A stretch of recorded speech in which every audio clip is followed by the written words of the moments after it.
turned underperforming operations into profit-generating machines, and led high-impact digital transformations. Our guest today is Mr. Lojo Karathra.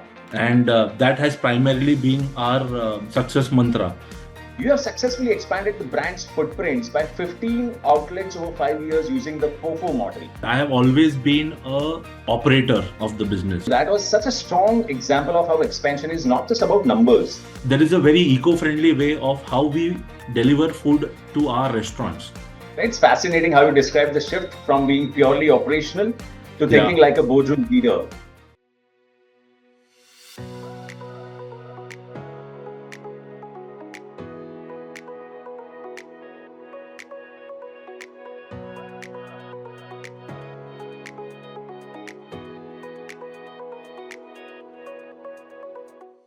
Hello, everyone, and welcome back to FaceTime with Leaders, the podcast series brought to you by Directors Institute, World Council of Directors. I'm your host, Sunny Pancholi, and today we have the distinct privilege of speaking with a dynamic leader who has been at the forefront of transformative business strategies in the hospitality, QSR, and FMCG sectors. Our guest today is Mr. Lojo Karathra, a visionary Chief Executive Officer with over 18 years of experience across India, UAE, and Oman. Mr. Lojo has successfully scaled brands from scratch, turned underperforming operations into profit-generating machines, and led high-impact digital transformations. He has an impressive track record with brands like Little Italy, PIAZZA, Senorita Mexican, and ACASA, all of which have seen exponential growth under his leadership. Mr. Lojo, thank you for joining us today, and it's an absolute pleasure to have you on FaceTime with Leaders. Sunny, the pleasure is all mine, and thank you for inviting me on this podcast. It would be interesting to see how this goes. Absolutely. Looking forward to a great conversation ahead. Likewise. All right. So, Mr. Lojo, before we delve deeper into your remarkable career, let's take a moment to understand the foundation of your journey. Yeah. I mean, every leader has a unique story, right? One that often begins long before titles and accolades. Correct. So could you kindly walk us through the early stages of your career and share the pivotal moments when you realized leadership was the path for you? So thank you for asking this question. This actually, takes me back to my memory lane when I started the career. Right. So I started as a chef, to be honest. Before, I got all these titles, I started in the kitchen as a chef. That's how I, joined as a management trainee in Ambassador Sky Chef. Now, one of the incidents that I remember, was when there was a strike from all the workers' union because they wanted a pay raise. Right. And being a management trainee, I never had an option to say no to work. And, we were the only ones who were supposed to get the work going. Now, when we say flight kitchen, we are talking about making food for the flights, all the Lufthansas of the world and, all the Indigos and stuff. Now, we cannot hamper the operation. So I had realized that, I have to take a call. I have to stand up for the occasion and collate and make rosters and plan the operations, call all the trainees who are there on board. While there were around 500 employees, none of them were working. Only 50 of these casual and management trainees were there, for working, who are available to work. So basically, I had to gather all of them, do a team huddle, make them understand that this is our chance to work, and we have to ensure that nothing falls. We are the ones who are there, and we have to make sure that things are right. So that was one situational leadership quality that I saw in myself, and that was the early days of my career. And I strongly believe that that experience and many such going forward has happened with me, and that has strengthened me as a leader. So leadership as a path for me started when I experienced these in my career. So that's how it all began. Thank you very much for asking this question. That was such a compelling way to describe your beginnings, Mr. Lojo. And Thank you. The way you connected your personal journey with broader industry changes was fascinating. Thank you. Thank you very much. Great. So continuing our conversation, Mr. Lojo, your leadership experience spanning multiple sectors, including hospitality, QSR, and FMCG. You have guided brands through significant transformations, right? Right. So, in your experience across regions such as India, UAE, and Oman, Mm-hmm. how have you managed the challenge of balancing local market dynamics with global business objectives? That is part A of my question. And Mm-hmm. what basic principles have guided you in maintaining consistency across these diverse markets? All right, that's a great question. So having led, multiple brands in markets like Oman, India, and UAE, uh, let me tell you, there is a huge difference in, the way the broader economics work or how the culture has changed, from geographies to geography. And most importantly, the consumer behavior is also very different, right? So, when I experienced different markets, what I have realized is that we have to ensure that you understand the pulse of the market. And it starts with the understanding customer preferences. But to drive business, you have to actually have one of the biggest factor in your business, that is people, right? We are in the people's business. So understanding their thought process, and especially in Oman when I was working, I had a diverse team, right, from people from Thailand to Philippines to India to Kenya, and a lot of locals and Egyptians and Lebanese. So there are the cultural differences, when we work with these people. Having them aligned on a common goal and a common vision is the success factor, and that's how you manage and maneuver, how you drive results with them. um, my experiences in Oman started with a very bad phase, because when I started in Oman, it was back in 2015, when there was an economic depression, right, in Oman, because the crude oil prices had come down to, it was at an all-time low, and there was a lot of unrest in the country in Oman. So, and it directly impacted, I would say, only the premium restaurants, and especially the restaurants which were driven by expatriates, like a PizzaExpress, which I was heading, or the Shanghai, which, was also part of my brand portfolio. Now these are brands where expats are more keen, and they were the only customers that we had. With such economic depression, there were a lot of people who left the country. So the situation was bad, the economics was bad, the company was struggling financially. There were salary delays, like 3 months salary delays of the employees who were working. There were huge vendor outstandings. There was a lot of debt that the company was facing. So it was, I think, one of the experience that I had in the past, like I told you, of this strike and getting the team together, team huddle. This was a daily thing for me, when I came to Oman, of managing people's expectation, talking them about, their future and how we can turn this around. It's one team philosophy that we have to work with. And I think all that at the end of the day paid off, because in the span of 18 months, the company turned profitable. We were back on track when it came to the numbers, because we introduced new brands which appeal to the local market. Like an Arabian Grill House is a brand inclusion that we had, and Arabizza, which was a quick service restaurant in the Omani food space, is something that we launched. So catering to the local audience, because obviously the whole game changed, right, from expat-driven business to having brands that can, connect to the local local customers. Overall, that is what helped us turn around the whole situation. And we saw, a good phase of the company in 18 months. So that was my experience. And, that's how the whole Oman challenge, converted me and gave me a whole plethora of experience of different cultures, different geographies, and different challenges, I would say, in my career. Mr. Lojo, the way you explained the tension between global consistency and local dynamics, Uh-huh. it was very much insightful, and it shows the balance leaders have to strike every single day. Right, right. Absolutely.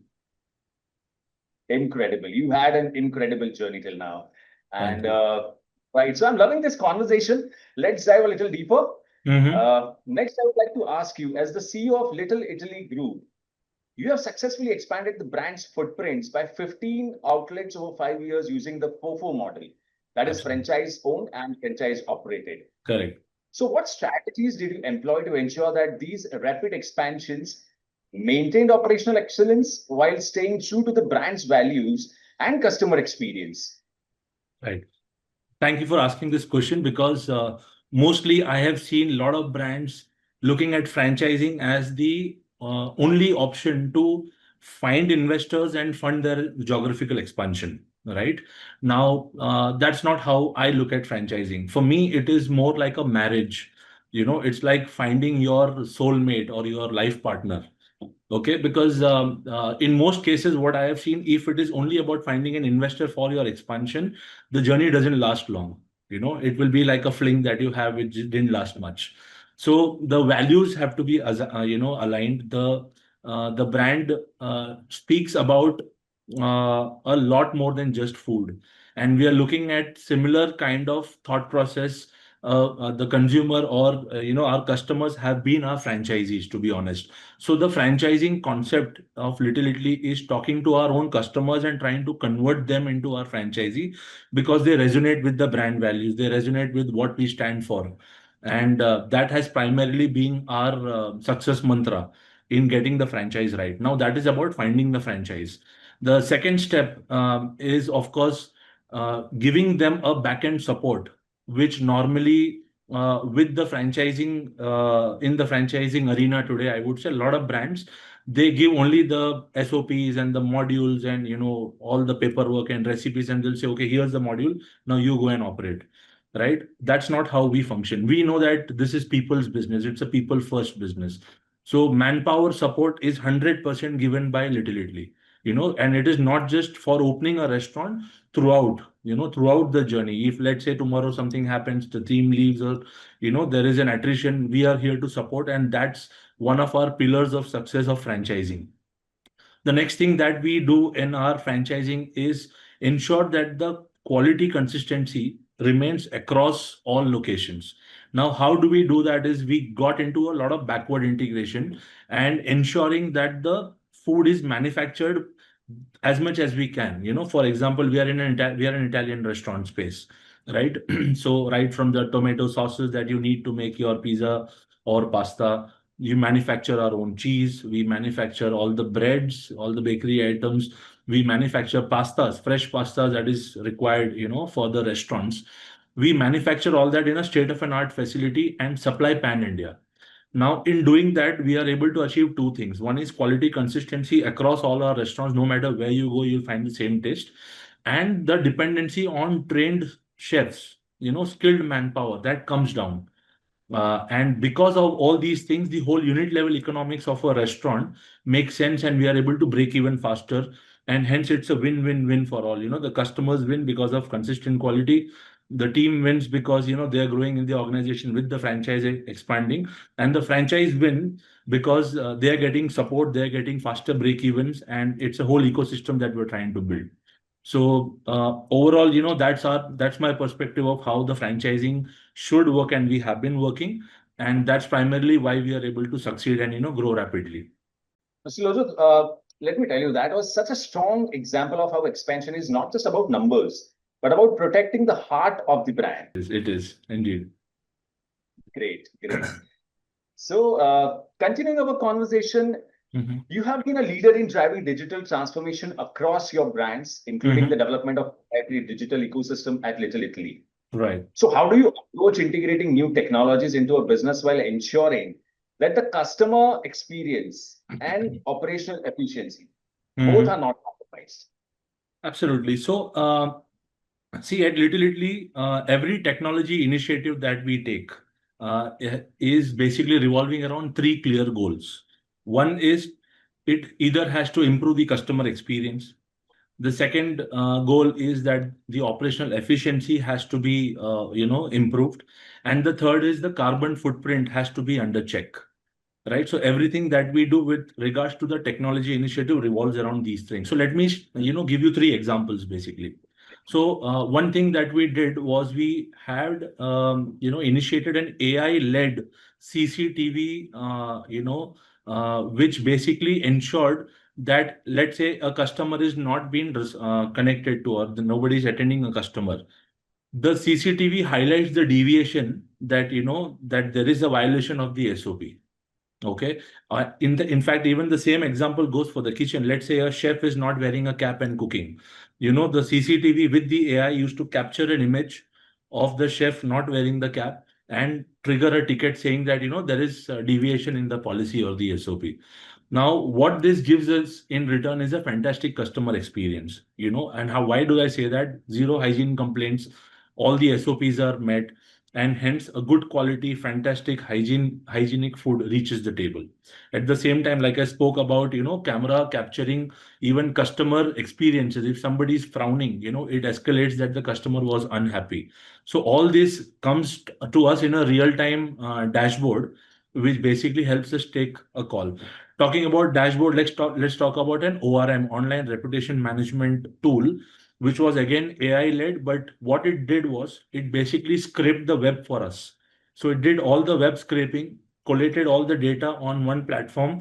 In fact, whether it is Google or it is Zomato or Swiggy, or all the where the tourists give their reviews, all the reviews which are there online, it used to scrape the web, collate and give us a dashboard saying these are the feedback on different platforms by different customers. And we as a management had the power to basically get the voice of customer in real time and take decisions, right decisions, which basically will help us come back on track when in delivering excellent customer service. And one initiative which was towards reducing paper use in the organization through technology. So we automated a lot of our approval metrics. We put all that in systems. We integrated a lot of our internal systems through Tally. And that helped us reduce a lot of paper prints that used to happen across different departments. Imagine a government office where every desk is going through different sets of paper and everybody signing level 1, level 2, level 3. So this initiative we took, and we said, okay, we don't want paper. Let's take away paper from the system, because paper is gold for us, right? So we treated that as one of the priorities. And these are few examples or initiatives that we took when it came to the technology, enhancement or initiatives that will help us achieve these three goals. That's incredible, Mr. Lojo. And I Thank really you. liked how you brought out the customer first angle. And the example you shared about piloting and then fixing what did not work stood out. Right. It shows that transformation is not a straight line. No, it is not. It is learning, unlearning, and relearning. Absolutely. Great, Absolutely. great, Yeah. Right. great. All right. So for now, let's forget all the boardroom talks, all strategies, everything. Let's put everything aside. Let's Uh-huh. have some fun with the segment we call rapid fire round. Oh, wow. I will Okay. ask a series of quick questions and you have to instinctively answer it. Okay. I'll try No my second best. thoughts. I'll try my best. All right. So shall we? Yeah. Yeah. Please, let's start. Okay. So here I shoot you the first question. Mm-hmm. If you were a superhero, Okay. what would your superpowers be? To control time, to make the time stop so that, I can make whatever changes required, or at least take a nap in between.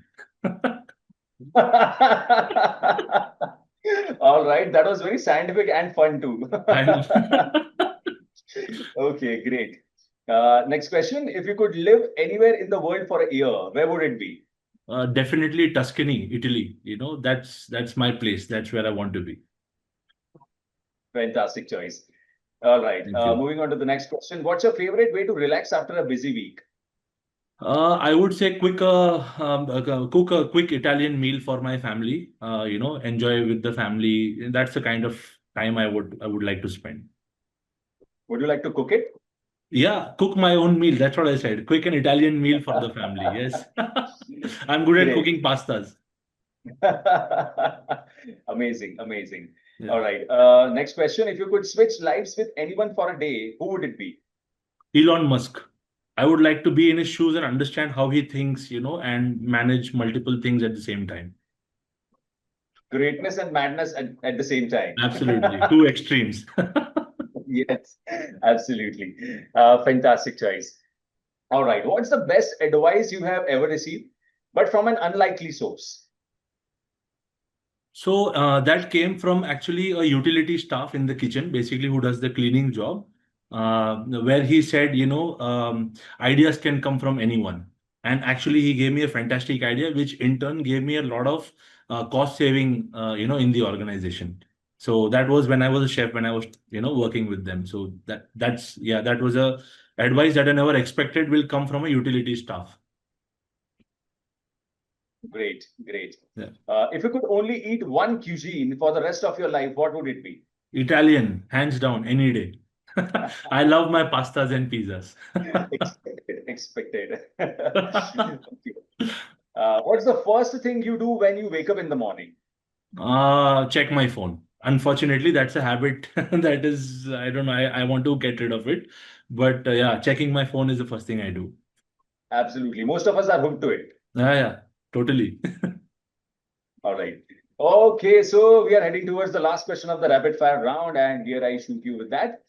What's a habit you have picked up recently that you can't seem to break? Midnight snacking. I mean, my there are too many things in my fridge, all goodies. So midnight snacking is something, I would say is the answer here. Great, great. All right. So, Mr. Lojo, thank you for those entertaining responses. That was really, really, really fun. Thank you. You definitely brought some fun and personality, your personal touch into the conversation. Thank you. Okay, so moving ahead and hmm discussing about the challenges the industry faces. hmm Mr. Lojo, as a leader in both operational excellence and business transformation, you have likely faced the increasing importance of governance, ethics, and regulatory compliance. Right. But how do you see ESG initiatives impacting the hospitality, QSR, and FMCG sectors? And part B, I would like to ask you is what steps should leaders take to integrate hmm these values into business models? Right.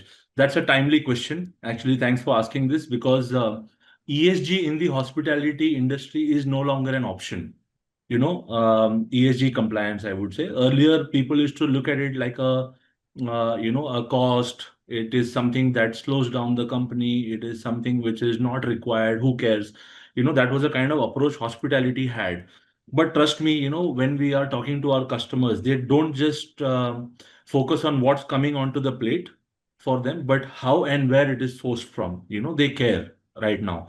And especially with Gen Zs and millennials these days, they are actually being very connected to the environment, I would say. So this ESG compliance today is not an option, I would say, for the hospitality business. It is a must have. Now initially people look at it like a cost, but in the long run it builds brands trust among the customers, and I think that's the edge that a brand can have today when it connects to a consumer and builds that trust and have a long term relation, which gets the customers coming back every time they connect with the brand or they want to go out. So few things that the hospitality business and my brand actually does is that we have converted a lot of our packaging to eco-friendly packaging, keeping ESG compliances in mind, and also few of our initiatives with regards to waste management. We have made few changes around it. We are also working on empowering employees to take decisions when it comes to deciding for ESG compliance tasks. So that's a new initiative we are working on, from weekly meetings and monthly agendas that we're driving. So it is no longer a boardroom governance factor. It's there for everybody to live, I would say, and we are practicing it in Little Italy right now. And I am sure that every hospitality, leaders should work towards it. Absolutely, absolutely. And I really appreciate how you connected ESG with not just compliance, but with long-term business trust. That's Absolutely. such a powerful perspective. Thank you. Okay, so that brings us to the last question of the podcast, and I'm hmm really willing to ask you this. You recently joined Directors Institute, an Yeah. esteemed network of global business leaders. So, what motivated you to join this network in the first place, and how has being a part of Directors Institute influenced your leadership style and governance practices? Right. So, see, what drew me to Directors Institute is actually that I have always been a operator of the business. I've always been somebody who's driving business, leading teams, driving growth. For me, governance, ethics, and building businesses on these lines with ESG compliances was never a part of my whole journey. But slowly and steadily, like the whole horizon changed, I started understanding the importance, and hence I wanted to be a part of an institute that makes me ready for the future when it comes to, governance, when it comes to ESG compliance, and being on a board which actually cares about the environment, and the future of the business, and maintaining both, I would say, business and at the same time the environment, taking care of both of it together. So this is something that I am looking forward to learn with Directors Institute, and my journey has begun. Where one of the few workshops or the sessions were in and around ESG, right? And I could immediately connect back with the backward integration that I have done in my own business, of Little Italy, where we have actually taken away a lot of carbon footprints by this backward integration, because we are manufacturing most of the things in-house. So the number of trucks and the trips and the logistics that a vendor used to do, and a lot of those logistics which led to carbon footprints has been, I would say, reduced, not eliminated, because we still have to deliver. But there is a very eco-friendly way of how we deliver food to our restaurants. We are using public transport, and you will be amazed by listening to this, because most of the food brands today, they have their own reefer vehicles, they have their own logistics, and the supply chain, and they manage it in-house with a lot of carbon footprints. What we have done is we use railways and roadways of a common transport. Let's say a bus that goes from Pune to Bangalore, where there are a lot of people, our products will go as luggage. Let's say railways, from here we supply to Ghaziabad, so it goes to Delhi from here on a train. So such initiatives help us reduce the carbon footprints, at the same time make it economical for the business. So that is something that we have been able to juggle. And what I understood is that we are actually being ESG compliant by doing all this, which actually I realized after I, joined this Directors Institute and the workshops that I am a part of. So, yeah, simply put, it's a great experience, and I'm looking forward to learn a lot, be a part of a board where I can contribute through all the experiences, from kitchen knives to boardroom briefings, I would say. Uh, that's what I am looking forward to. Great to hear that, Mr. Lojo. And it's fascinating how you describe the shift from being purely operational to thinking Yeah. like a boardroom leader. Right. Right. No, looking forward to it actually. This is something that this is the first for me. So absolutely excited. And the best part is that transition is something many executives aspire to, but rarely articulate so well. Thank you. Thank you very much. Okay, so that is it for this podcast with Mr. Lojo. And thank you so much. And thank you once again for sharing your remarkable journey with us, Mr. Lojo. Your vast experience from driving digital transformation to scaling brands has provided our listeners with invaluable insights to read. And your leadership philosophy, which blends operational excellence with a strong commitment to governance and innovation, is making a lasting impact in the hospitality, QSR, and FMCG sectors. So, thank you once again for joining us. No, absolutely. Thank you very much for having me, on this podcast and giving me this platform to basically give my, examples and experiences, which I'm sure, a lot of people can use, in their businesses. And thank you again for, having me here. Thank you. Thank you. The feeling is mutual, likewise. And to our listeners, we hope today's conversation has not only offered actionable strategies, but also inspired you to lead with purpose, embrace innovation responsibly, and scale your businesses with integrity.